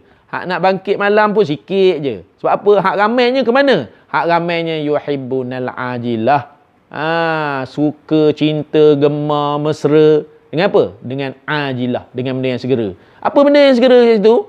Dunia. Wa yadharuna wara'ahum yawman saqila. Dan meninggalkan di belakang mereka. Mereka tak peduli langsung. Tentang satu hari yang sangat berat pada mereka, iaitu yaumul qiyamah. Jadi saya nak ceritanya ajilah tu. Jadi jannatul ajilah ni maknanya syurga yang disegerakan. Jadi lil muhibbin maknanya bagi orang yang mencintai solat. Orang yang cinta dengan solat ni, tak apa kata, rasa tak senang kalau tak solat, rasa susah hati kalau tak boleh solat ni. Berjalan ke mana pun teringat, oi, kalau tak solat ni macam mana ni? Orang lain jalan je, qada lah nanti. Tu cerita orang, kita tak boleh. Ini tak ada pun rukhsah untuk qada ni. Maknanya kita ni tak ada alasan tak berhenti, kita kena berhenti dulu. Kan? Kita ke mana-mana. Tak apanya, Allah tu kan maha menerima taubat. Hak tukang kawan kita beri fatwa gitu pula. Allah ni kan Maha Pengampun lagi Maha Penyayang. Dia takkan mensisiakan kita lah. Alah, bukannya selalu. Kan? Sekali dua je benda-benda gini. Kan kita taubat kan Allah terima balik. Banyak cantik. Boleh main-main begitu pula. Maknanya kita nak taubat setelah mana kita tu dah ada perancangan nak buat keingkaran pada Allah SWT. Mana nak terima taubat macam tu? Sebab tu jangan buat kerja hak mana kata tadi, saya ingat saya nak mencuri dulu Ustaz, lepas tu baru taubat. Kalau itulah keadaannya, taubat tu berserta dengan buat jahat dulu, Allah tak terima. Ya? Maknanya selepas mana dia makan duit haram apa semua, lepas ni saya taubat Ustaz. Yang ni nak merasa sekali. Ya kan? Bukan senang nak dapat ni. Kan? Hasil curian ke, hasil apa ke, kita makan dulu, bidak-bidak dulu Ustaz. Lepas tu buat taubat ni kita cerita lepas ni ya. Maknanya keadaan gitu memang Allah tak terima. Sebab tu taubat ni Allah akan terima bila mana kita buat tu secara tak sengaja ataupun dengan kejahilan kita. Tapi kalau kita tahu benda tu sebenarnya dah tak boleh buat, tapi kita tak apa lah, kita buat dulu. Tak boleh. Maknanya jangan buat main-main bab ni Jadi ceritanya lil muhibbin tadi bagi orang yang apa mencintai solat tu. Jadi kita ni jenis orang gitu lah. Ke mana-mana pun fikir. Maknanya kalau kata awak nak ajak saya ke sini, maknanya saya nak tanya dulu lah, kat sana ada tempat solat. Saya teringat dulu pemain hoki negara, antaranya Azlan Abu Bakar dulu. Lepas tu apa ni, ketua dia tu bukan Afandi Nawawi tu, ada seorang lagi. Saya tak ingat nama dulu. Masa bertanding Olimpik mana-mana tu kan. Jadi 3 orang ni dia beritahu pada kerajaan Malaysia, dia kata kita orang boleh apa, kalau minta untuk mewakili negara, kita orang boleh terima, tapi kita orang minta supaya sebelum apa-apa kita orang nak semayang dulu. Maknanya tu 3 orang ni kuat ni. Masa tu grup hoki negara, saya tak ingat yang siapa ketua dia tu. Saya ingat Effendi Nawawi tu. Lepas pada tu Azlan Abu Bakar tu hak berjambang tu. Kalau pakai dia tak pakai seluar, dia pakai tight main kan. Jadi ni mana-mana pergi memang akan minta pada kata tadi rombongan Malaysia ni, kalau kata nak main hoki, saya nak ada tempat semayang. Dan permainan tu mesti orang kata tadi bermula lepas kita orang semayang ataupun macam mana adalah yang dia cerita tu. Saya tak ingat dah. Tapi memang kerana nak pada profesional macam ni, yang jenis ni untuk nak mengharumkan negara, kena ikut lah. Maknanya kuatnya dia punya kesungguhan dia tu. Jadi Allah tolong lah. Jadi kalau kata kita bersahaja je, tak ada nampak muhibbin tu, memanglah tak ada lah. Jadi mana-mana orang yang ada rasa gemar pada semayang, rasa cinta, rasa rindu pada semayang, makna kata tadi lepas dia semayang subuh tadi tu, dia rasa bila pula nak datang, nak datangnya Zuhur, ya? Tak sabar-sabar dah ni nak buat persiapan. Kalau kata macam kita orang lelaki ni hari Jumaat ni, makna kata tadi, ya, hari terbit je matahari pada hari Jumaat, ya, maknanya terbitnya matahari yang terbaik sekali adalah pada hari Jumaat. Maknanya dia dah fikir dah nak datang awal ke masjid, nak datang sebelum azan ni kumandangkan. Ni orang muhibbin ni tadi. Orang muhibbin ni dia tak buat macam orang biasa. Sebab tu orang muhibbin, dia akan datang ke masjid, dia akan datang ke surau sebelum azan dikumandangkan. Sebab pada fikiran dia, datang pada saat azan dikumandangkan, itu menandakan dia tu lalai lagi. Sehingga menyebabkan Allah kena panggil, kena laung kan begitu. Tu maknanya tak taat. Maknanya tak betul-betul taat tu. Tu beza. Macam satu orang anak lah, maknanya mak dia tak panggil, dia dah siap sedia dah. Dia tahu dah rutin harian dia. Maknanya dalam pukul 11 tu, katalah pukul 11 memang suruh hidai kain contohnya. Dia dah siap dah. 10.30 dah tercacak dah kat situ. Dah ready dah. Pukul 11 tu kata mak tu dah hidai kain, dah siap mak. Pukul 10 dah siap dia. Tu maknanya orang yang kata tadi yang tak lalai. Pasal dia tahu kerja dia. Ini kerja nak kena mekik selalu. Pukul 11 dah ni, baju tak hidai lagi. Ya, dia kata 11.30 tak hidai ke? 12.30. Tu lalai. Jadi ada jenis orang, kalau kelompok muhibbin ni bukan kata bab semayang je, bab azan tu dah penting dah pada dia. Maknanya dia tidak akan datang sewaktu mana azan dikumandangkan. Dia akan datang katalah 15 minit sebelum azan dikumandangkan. Kenapa? Saya tak mahu masuk dalam kategori orang yang lalai. Saya nak biar persediaan saya sebelum Allah panggil tu saya dah ada. Oh, dahsyat jenis ni. Kita tu kadang-kadang yang waktu orang azan tu datang tak lagi. Ni tunggu lepas habis azan. Ada juga jenis gitu. Kan? Orang perempuan orang perempuan baik, orang lelaki baik. Kalau orang lelaki ni hari Jumaat, tunggu lepas azan. Tak pun lebih pada tu lagi. Tunggu masa tu imam kata, Assalamualaikum warahmatullahi wabarakatuh. Bukan beri salam habis mayang, nak naik khutbah. Baru dia sampai. Tak pun, waktu khutbah kedua. Ya? Waktu orang, dah sebut doa pada kaum muslimin muslimat, kepada sultan apa semua, baru dia datang prem sampai waktu sembahyang Jumaat. Agak-agak sembahyang Jumaat tak dia hari tu? Tak. Dia kena qada balik Zuhur. Jangan buat cerita dia tak dapat Jumaat pasal dia tak mendengar kata syarat nak dapat Jumaat tu. Banyak orang buat gitu. Ya? Tak tahu, kita kata kita consider dimaafkan. Tapi kadang-kadang dah beritahu dah. Tapi jenis gitu lah. Jenis muhibbin tu tak ada. Kan? Jenis rasa cinta tak ada. Sebab tu kalau cerita tentang khusyuk ni, cerita hati yang cenderung kepada solat dan sebagainya, iaitulah salah satunya tidak bergerak anggota tubuh badan kita waktu kita sembahyang, dan satu lagi seringan-ringan khusyuk, yang kata semudah-mudah khusyuk tu ulama sebut, iaitu merasa rindu akan sembahyang kepada satu sembahyang lain. Tu muhibbin, cinta tadi. Jadi orang yang dapat syurga yang disegerakan oleh Allah SWT dalam dunia ni melalui jalan solat, tak lain tak bukan adalah orang yang mencintai solat tu sendiri. Kalau dia tak mencintai solat, dia tak dapat yang nama syurga yang segera. Jadi apa syurga yang segera yang Allah SWT berikan kepada orang yang cinta ataupun suka kepada solat ni? Suka nak menghadap Allah SWT ni? Iaitu hati yang tenteram, hati yang tenang. Bukan dia bagi syurga hak hakiki tu lagi. Maknanya orang yang mencintai solat ni, dalam dunia Allah bagi dia jannatul ajilah, yang berupa hati yang sejahtera. Berasa tenang selalu, bahagia selalu, gembira dengan kehidupan dia. Maksud gembira dengan kehidupan dia, waktu dia senang, ya senang. Waktu dia susah pun senang. Waktu dia senang, dia maknanya sejahtera hidup dia. Waktu dia tak senang pun sejahtera juga hidup dia. Pelik jenis orang gini. Pada kita lah. Saya tak boleh terima lah Ustaz. Apa yang tak boleh terima? Orang ni dia ujian Allah SWT sekejap aja gini-gini. Saya tak boleh mikir. Sebab awak tak masuk dalam bab tu. Tapi kalau kata tadi, masuk dalam bab tu tadi, faham. Mungkin dia ni orang yang faham tentang qada dan qadar Allah, terima, redha, ada benda tu. Kena belajar dengan orang ni. Pasal kita tak ada benda tu. Jadi benda yang kita tak ada, kita kena cari lah. Kalau kita nampak pada satu orang, dia taklah seberapa gini-gini kan.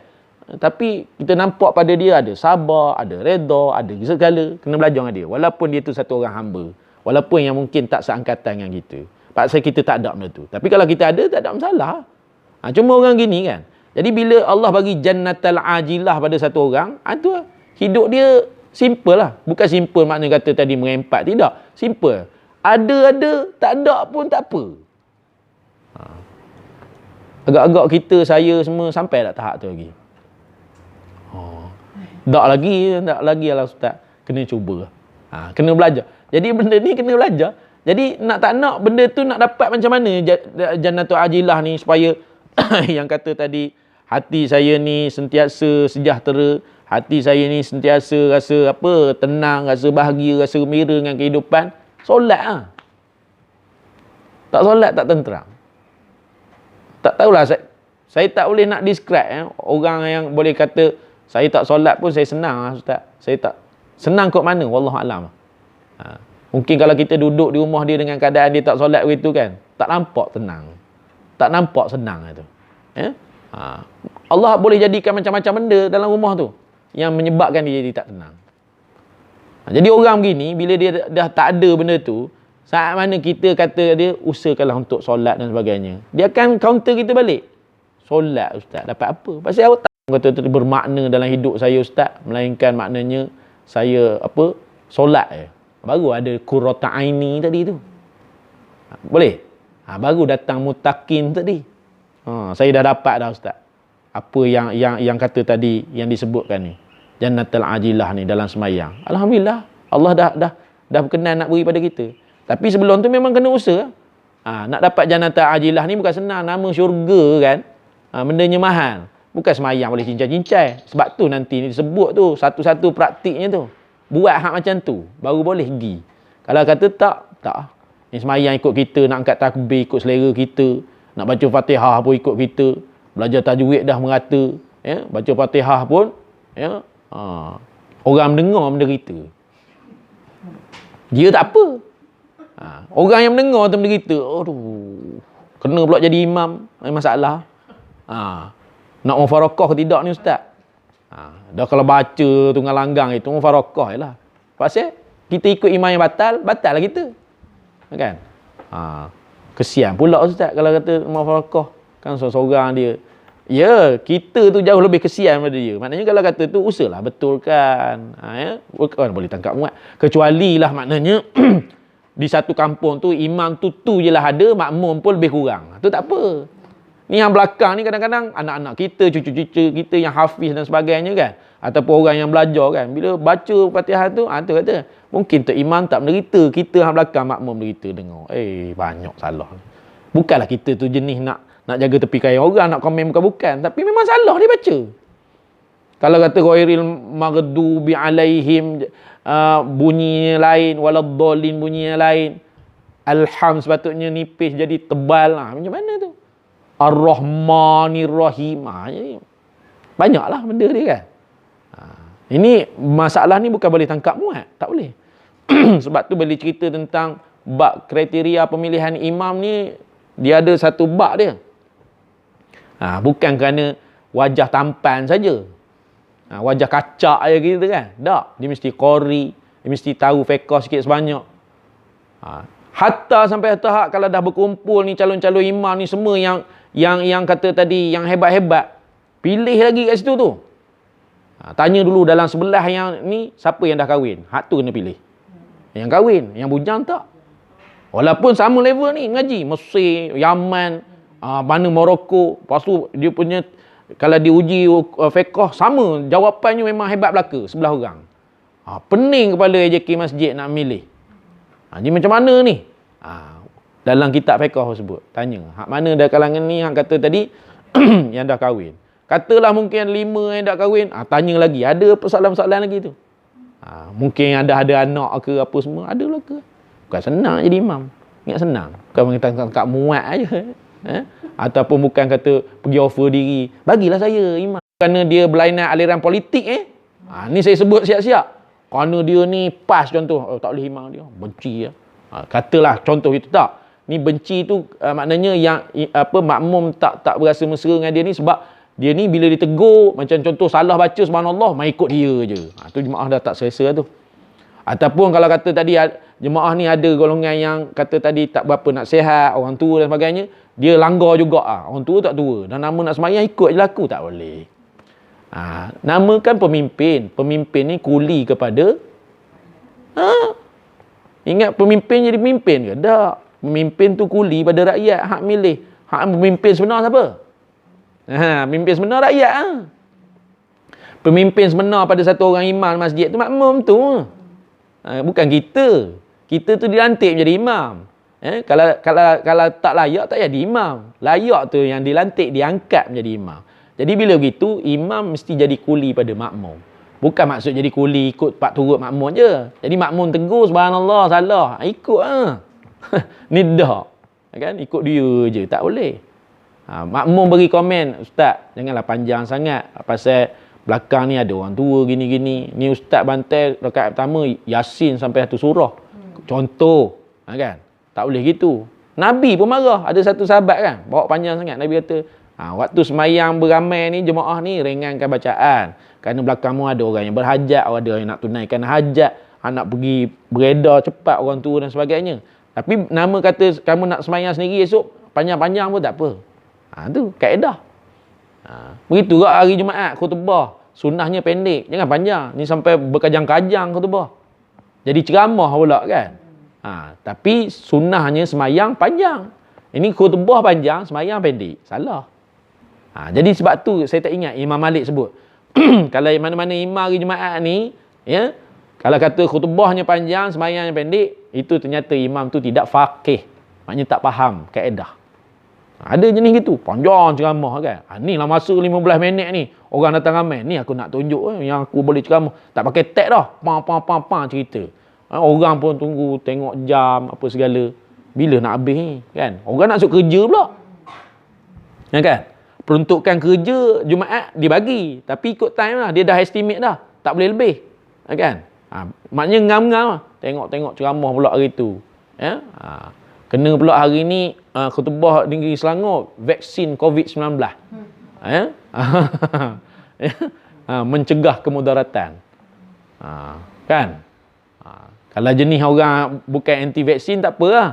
Seronok dengar. Takut ada hak jemaah tu anti-vaksin pula. Ni apa ni? Macam-macam. Kan? Jadi, macam-macam lah nak cerita tadi. Bukan senang. Jadi, balik semula pada cerita kita, Jannatul Ajilah tu tadi. Hati yang tenteram semuanya. Jadi, makna kata rosaknya kita tidak usaha untuk dapat. Maknanya ada tak waktu mana kita diberi nikmat oleh Allah SWT, kita bersyukur. Syukur bukan kata dengan sebut Alhamdulillah saja. Syukur dengan hati, syukur dengan tubuh badan. Hati sentiasa mengingat pada Allah. Tubuh badan ni sentiasa buat kebaikan dan sebagainya. Gitu syukur. Yang lafaz, biasa lafaz. Alhamdulillah, Alhamdulillah. Kan? Macam-macam. Dapat satu Alhamdulillah. Tapi apakah benda tu membawa kepada ketaatan pada Allah SWT? Ke terus lupa. Ya? Kita ambil lah waktu kita tak berduit. Kan? Kita buatlah sesuatu yang memudahkan Allah beri kita duit contohnya. Dapat duit, Alhamdulillah, dapat duit ni. Lepas tu dah mula mikir, mana nak enjoy, mana nak ni. Hati dah lupa pada Allah SWT. Perbuatan kita nak enjoy tadi mungkin tempat-tempat yang maksiat. Tubuh badan dah tak ada lah dalam mentaati Allah SWT. Syukur tu. Tak ada. Walaupun lafaz Alhamdulillah. Tak kena. Baru cerita syukur. Yang sebenar. Lepas tu orang yang dapat Jannatul Ajilah ni, kalau kata waktu dia dapat benda bahagia, dia syukur. Kalau dia dapat benda yang mengurangi kehidupan dia ataupun dicukupkan biasa-biasa saja, dia jadi orang yang sabar. Jadi orang sabar. Bila diuji oleh Allah SWT dengan sesuatu ujian, dia bersangka baik dengan Allah SWT. Tentu Allah SWT nakkan yang terbaik pada aku. Begitu. Bila dia ni disakiti oleh seseorang, maka dia mudah untuk memaafkan orang. Bukan dia balas balik. Maknanya orang ini tak ada langsung dia punya hasad dengki dia dalam hati. Jadi orang yang memiliki syurga yang segera ni, hati dia sememangnya tengok kata lega tak dapat tengok. Sejuk hati saya sekejap. Maknanya teringat pada Allah SWT. Jadi kalau kata kita ni bila melihat pada seorang, mengingatkan kita pada Allah SWT, sungguh orang yang kita tengok tu adalah orang yang diberikan oleh Allah SWT Jannatul Ajilah. Jannatul Ajilah. Sebab tu ulama-ulama sufi menyatakan, mana-mana orang yang nak meraih syurga yang hakiki di yaumil qiyamah besok, maka dia perlu usaha dalam dunia ni untuk dapatkan juga yang namanya ni, Jannatul Ajilah. Jadi, jalan macam mana dapat tu? Dalam semayang. Semayang hak rupa macam mana yang kata boleh dapat tu? Nanti kita bincang. Yang ni mukadimah dulu. Okay. Kita ambil sikit lagi. Seboleh-bolehnya saya nak habiskan jugalah hari ni. Nanti minggu depan kita terus baca teks Melayu dia tu. Wa ma'dana asraril asyikin. Wa ma'dana ni makna kata tadi gudang. Dan solat ini adalah merupakan gudang. Ma'dan. Ma'dan ni maknanya gudang. Asrari, rahsia-rahsia. Gudang-gudang rahsia. Al-asyikin, bagi orang yang asyik. Orang yang asyik dengan semayang ni. Ni maknanya dah masuk dalam bab yang dalam lah. Yang batin-batin tu. Dengan ada khusyuk, ada tawaduk, ada khuduk, ada tafahum, macam-macam lah bahasa tu. Jadi bila orang ni ada yang jenis gini, faham akan makna bacaan, penghayatan, Ya. Lepas pada tu setiap pergerakan difahami akan falsafah di sebaliknya, hikmah di sebaliknya. Apa yang wujud ketika mana mengangkat takbir, begitu ketika mana apa rukuk dan sebagainya kan. Jadi orang ni orang yang asyik lah. Asyik memikirkan kebesaran-kebesaran Allah SWT pada setiap inci pergerakan, perkataan dan juga ni. Orang kata tadi hati ketika mana semayang. Jadi waktu tu ya, semayang dia tu umpama gudang-gudang rahsia. Ya, Allah SWT yang Allah beri pada dia. Sebab tu dia boleh cerita lah apa yang ada di sebalik semayang. Macam Imam Ghazali kan. Imam Ghazali cerita. Ada tak orang cerita falsafah di sebalik semayang? Apa makna mengambil wuduk tu? Dari sudut falsafahnya. Payah nak cerita. Kalau kita pergi haji, orang cerita pun manasik haji biasa je. Tapi apa falsafah di sebaliknya bermukim ataupun apa berkumpul di Arafah tu? Maksud melontar tu tadi, jamrah tu, tawaf dan sebagainya. Lagilah. Tapi maknanya kita semua, maknanya mana orang yang biasa semayang malam kan, keasyikan dia lain. Sebab waktu tu dia dengan Allah SWT, sunyi dan sebagainya kan. Jadi, kalau lah benda tu dapat kita hasilkan waktu kita semayang biasa dalam kecamuk macam-macam depan mata kepala kita, kita boleh hilangkan tu semua, memang asyik jugalah rasanya. Jadi, gudang-gudang rahsia tu tentu Allah bagi.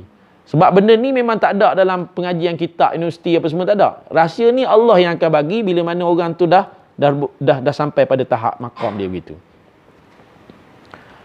Kerana keasyikannya semayang itu, sahabat tak rasa sakit bila mana ditarik tombak daripada dada dia.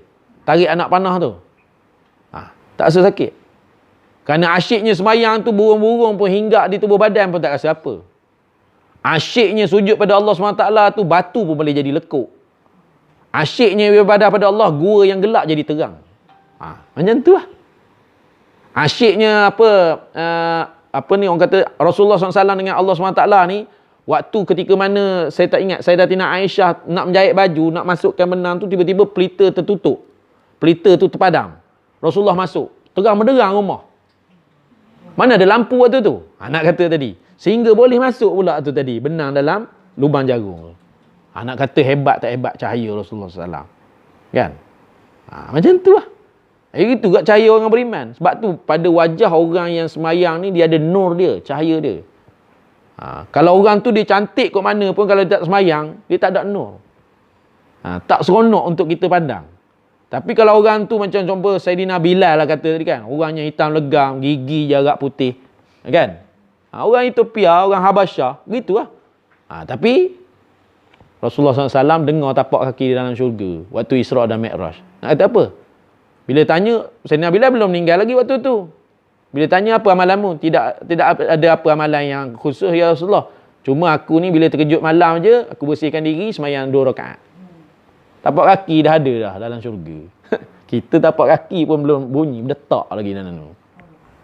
Entah ya tidak tapak kaki kita dalam syurga. Takut tapak kaki kita dah memang ada cok dah kat neraka. Na'udzubillah min zalik. Itu nak kena takut lah. Berasa okey tu KO. Ni falsafah saya ni. Tak ada lagi dalam kitab-kitab falsafah yang lain. Siapa berasa okey, maka KO dia. Tapi siapa berasa KO, insya-Allah dia okey. Faham kan? Okey kat mana tu? Maknanya dalam dunia ni janganlah berasa okey belaka. Saya bila lebat semayang saya okey lah Ustaz. Puasa okey. Haji, okey haji. Dah berapa kali dah haji. Umrah ni tak usah kata lah Ustaz. Okey dah benda tu. Rasa-rasa saya yang rukun Islam tu semua okey. Yang kata rukun iman pun okey belaka. Jaga. Takut nanti KO. Biarlah kita rasa, maksud saya tu, biar kita rasa kekurangan. Daripada merasa lebih terus. Sebab apa? Sebab takut nanti lah. Tak ada kelebihan di yaumil qiyamah. Bahkan kita dapat kekurangan. Tu na'udzubillah min zalik. Boleh Wa ma'dana asraril asyikin. Baik. Wassalatu wassalamu ala sayyidina Muhammadin rasuli rabbil alamin wa syafi'il muznibin. Wassalah dan salawat. Salawat ni ada 3 cabang. Allah pun selawat, malaikat pun selawat, kita umat Nabi pun selawat. Jadi ulama huraikan. Adapun salawat daripada Allah SWT adalah berupa rahmat. Ini merujuk pada surah Ahzab tu lah yang selalu baca dalam khutbah innallaha wa malaikatahu yusalluna 'alan nabi tu kan. Sungguhnya Allah dan juga malaikat adalah berupa doa kepada nabi kita Nabi Muhammad SAW. Itu solat. wassalah, solawat. Adapun wassalam, kalau kita terjemah tu selawat dan salam je. Ya. Salam ni apa pula? Makna salam di sini maknanya selamat daripada kekurangan. Solawat dan salam. Maknanya salam ni maknanya salamatun minan nuqsan. Maknanya keselamat. Kita doakan Nabi SAW ni agar terselamat, terpelihara daripada sebarang kekurangan. Meskipun kita tahu Nabi ni tak ada kekurangan, tapi kita tetap doa. Ya? Atas apa kita kata tadi, kita minta supaya Allah rahmatinya, ya? Minta malaikat sentiasa beristighfar padanya, ya?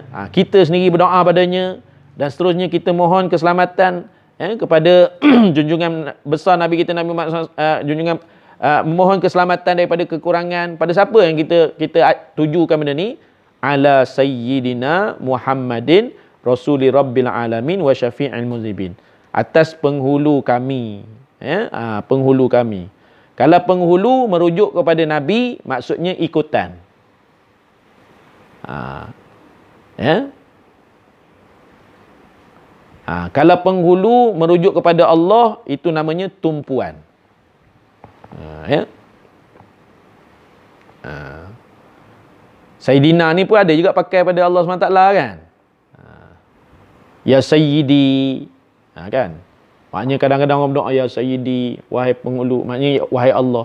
Jadi situ maknanya kalau kata Sayyidina, nanti orang tanya kalau Sayyidina untuk Allah ni maksud apa? Tumpuan sekalian alam, yakni Allah SWT, wa syafi'il muznibin, dan juga, ya, pemberi syafaat, pemberi pertolongan kepada mereka-mereka yang al-muznibin, yang berdosa.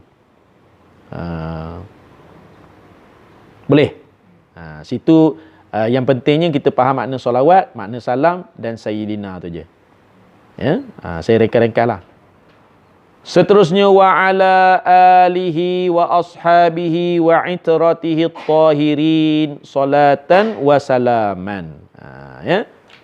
Begitu kita minta selawat dan salam bukan atas Nabi kita saja, wa ala, ya, wa ala sini dan atas, dan selawat dan salam itu, ya, juga atas siapa?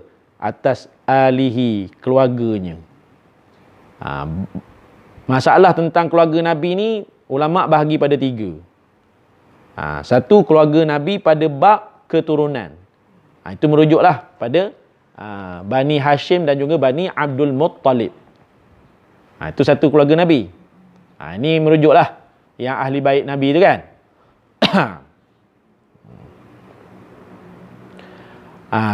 Keluarga Nabi juga, ya, ada pada, kata ulama, ada pada bab puji.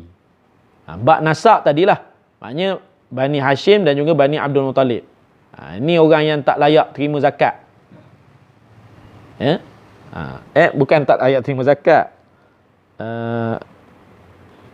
Ini golongan-golongan ni memang Allah SWT jamin saya rezeki mereka. Memang orang besar-besar belaka, ya. Banyaknya gitu orang besar-besar. Jadi keluarga Nabi juga ada pada bab puji. Bab puji maksudnya iaitu tiap-tiap orang yang beriman, yang bertakwa, juga keluarga Nabi. Kullu mu'minin taqiyyin. Maknanya tiap-tiap orang mukmin yang kata tadi beriman, itu juga keluarga Nabi. Tapi dalam bukan bab nasab lah. Tapi kalau mungkin juga bab nasab, dia ni orang nasab daripada Nabi, lepas tu dia pun beriman, dia ada dua poin kat situ lah. Ya. Satu lagi keluarga Nabi dalam bab doa, iaitu kullu mu'minin, ya, walau asian. Maknanya keluarga Nabi ni dalam bab doa ni pada setiap orang mukmin. Kita semua ni keluarga Nabi belaka. Walaupun, ya, kita ni orang yang jenis buat maksiat. Itu semua keluarga Nabi. Makna kata tadi, ya, Nabi kita Nabi Muhammad SAW ni bila disebut sebagai Raufur Rahim tu memang sungguh Raufur Rahim. Kita baca dalam surah Taubah, laqad ja'akum rasulun min anfusikum azizun 'alaihi ma anittum harisun 'alaikum bil mu'minina Raufur Rahim. Dengan orang beriman ni memang sangat kasih, sangat sayang, ya, sangat belas. Pun boleh berbangga juga, saya keluarga Nabi juga. Belah mana? Al-Jufri ke? Al-Haddad ke? Ataupun apa lagi lah. Alba ke apa. Tidak. Saya dalam bab keluarga Nabi, bab doa. Tak pun bab puji. Gitu. Jadi berbangga lah kita. Sebab tu apa nak sedihnya kita bukan Habib, bukan apa. Jadi kalau kata kita pula menyambung dengan keluarga gini, berbaik dan sebagainya, lebih lagi ya. Sebab Nabi pun suruh mencintai ahli keluarga dia. Ya, ajar anakmu mencintai aku, mencintai ahli keluarga aku, dan juga mencintai apa yang diturunkan kepada aku. Quran. 3 benda. Jadi ajar anak kita mencintai ahli keluarga Nabi. Pun begitu, kalau tak begitu, kita tu sendiri ahli keluarga Nabi. Jadi pada saya tak risau lah. Pada saya tak ada rasa sedih kerana saya ni bukan Said. Saya ni bukan keturunan tu semua, tidak. Tak sedih. Pasal ada dah bahagian kita. Nabi kata tak sedih. Sebab tu Nabi kata, mana aku punya saudara-saudara aku? Aina ikhwani? Jadi sahabat-sahabat pun tanya, tidakkah kami saudara? Tak, kamu sahabat. Saudara aku ni makna kata tadi yang tak jumpa dengan aku tapi dia beriman dengan aku. Tak siapa tu? Kita lah, saudara Nabi. Tu kata ni masuk bab tu. Kan?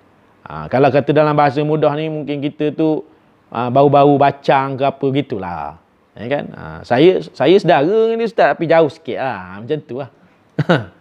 Tapi kalau nak ukur balik kan, kita ni semua ni, kalau cari balik, silat bulan ketemu rak saudara. Tapi jauh lah. Gitu. Memang kalau kita susul sekarang saya dengan Tuan Haji, memang tak jumpa lah. Tapi pergi balik, rupanya ada juga sangkut. Gitu.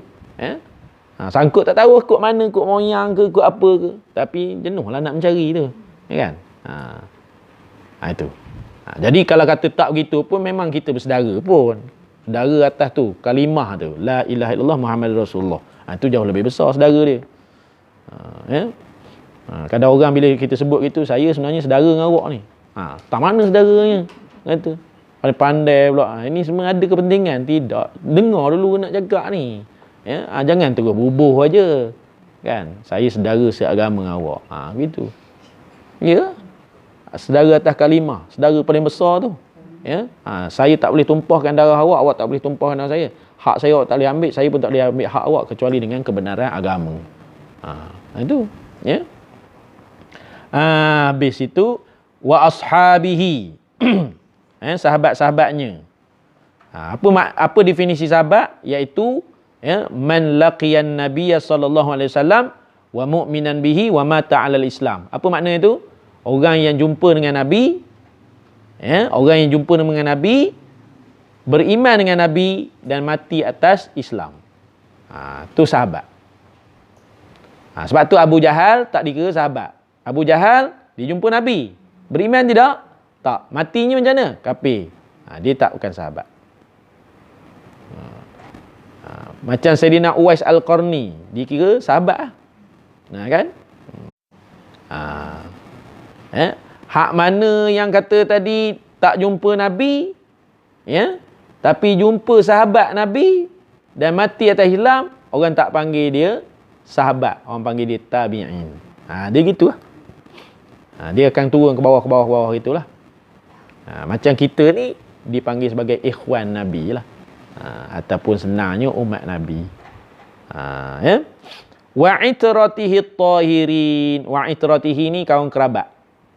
Itrah ni kaum kerabat lah. At-tahirin yang suci bersih.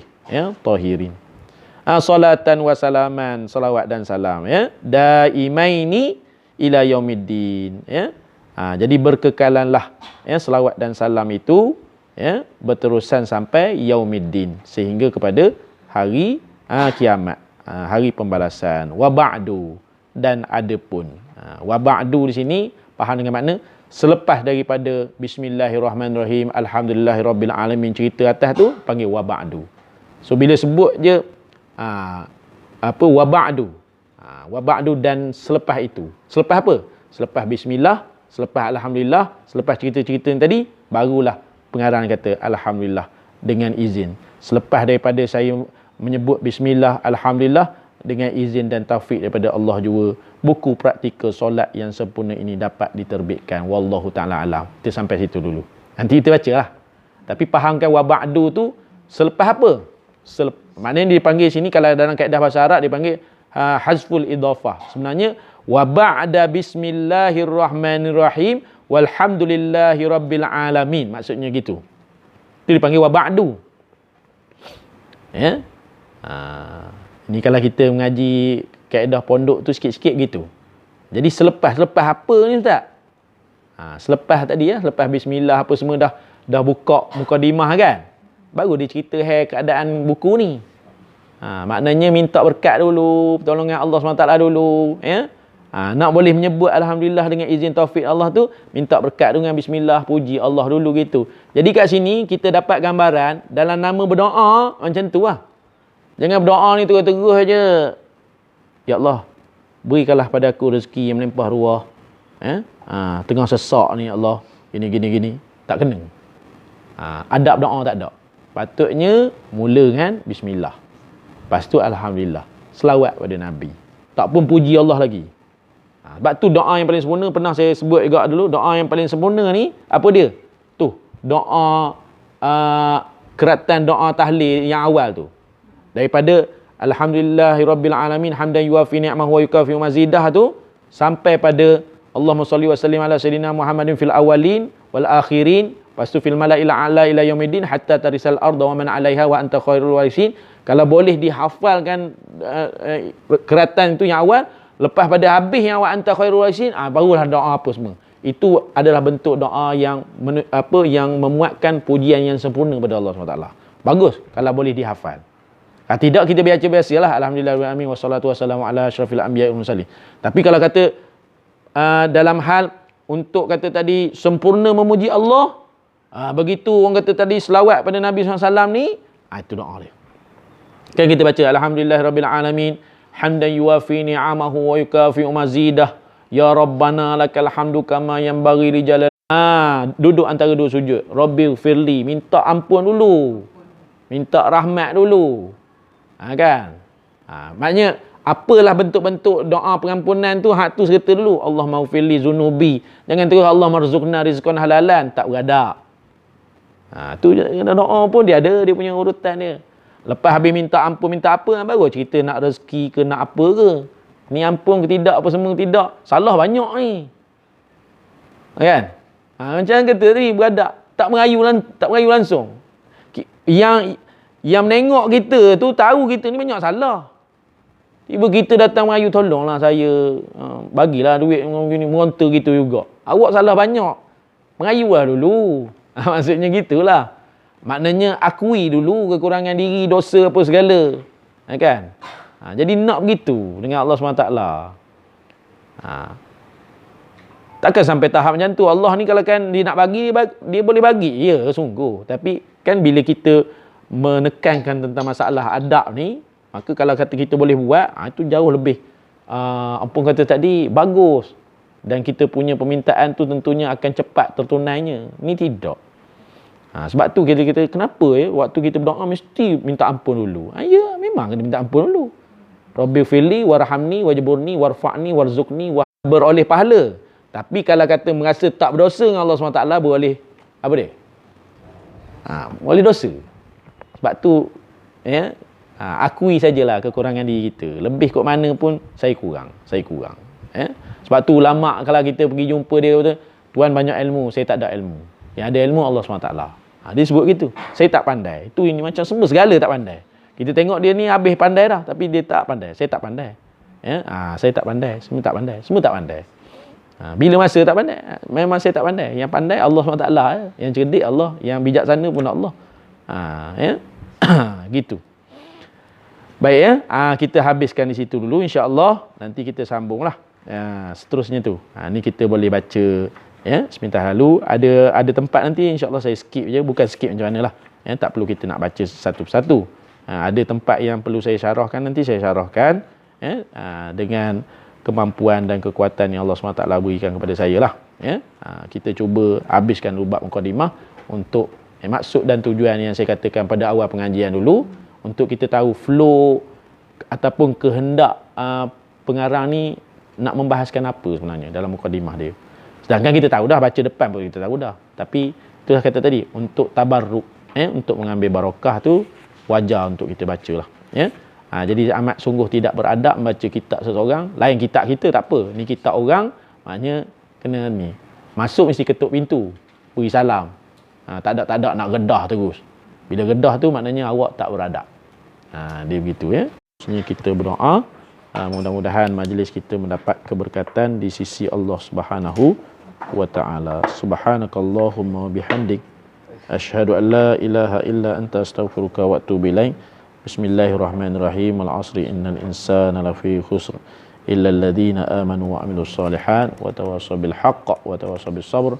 Bismillahirrahmanirrahim. Alhamdulillahirabbil alamin wassalatu wassalamu ala asyrafil anbiya'i wal mursalin wa ala alihi wa sahbihi ajma'in. Allahumma iftah lana qulubana fi talabil ilmi warzuqna al-ikhlasa fihi wal 'amala bihi wan nashra bihi hatta ya Muhammad wa ala alihi wa sahbihi wasallam walhamdulillahirabbil alamin. Jadi terlebih dan terkurang saya mohon ampun dan maaf. Assalamualaikum warahmatullahi wabarakatuh.